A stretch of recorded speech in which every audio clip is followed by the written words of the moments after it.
Hey guys, Kevin here in Japan, and I'm in my kitchen cooking, making some hamburgers.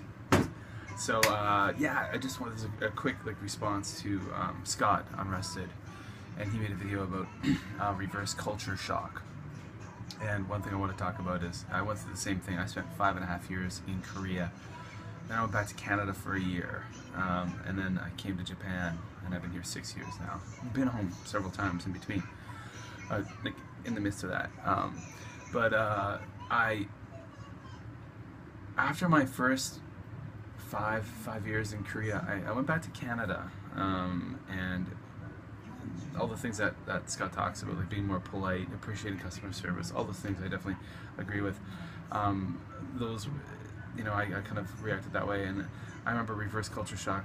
I felt really strange. I was taken aback by how poor customer service was back home in Canada, and how slow people were and inefficient, and how, you know, I'd go to a shop, like a big box shop. I'm trying to just buy some stuff and get out, and the cashiers just want to chat and talk, and they're moving very slowly and doing things very slowly, and that was really frustrating.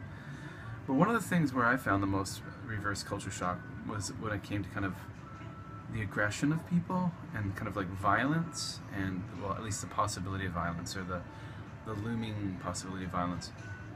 In Japan, Korea, they're very safe places. Like in Korea, if you're especially a man, a white man, you can walk down the road at any time of night in pretty much any neighborhood, and no one's going to touch you, no one's going to lay a hand on you. Panhandlers, there are no panhandlers in Korea or Japan. So when I moved to Canada, I was living in the capital city, Ottawa, which is a beautiful city, but you know, you get Rideau Street, which is close to the University of Ottawa campus. I was going to the University of Ottawa. There's, you know, a lot of people who have abuse issues, I should say substance abuse issues, addiction issues, mental health issues, a lot of homeless people, and there's a lot of very aggressive panhandlers and just kind of aggressive people in general, and I wasn't used to that, and I think you completely learn to let your guard down, that guard you need if you're in North America or maybe other parts of the world, kind of like, you know, making sure there's no one following you, making sure there's keeping a distance from people. Like, you lose that edge kind of thing when you've lived in a place like Korea or Japan. So that's what I found. To be honest, for the first few months I was almost scared walking down the road, which is really weird because I never would have been like that before I went to Asia. So I wasn't street savvy, I suppose. I lost my street savviness. Yeah, so that's one of those reverse culture shock things. So there you go. Good video, Scott. Just wanted to share that. It took me a few months to kind of get that back, by the way. So yeah, and it is weird when you feel like you're a foreigner living in your own home country. But I definitely felt like that for several months too.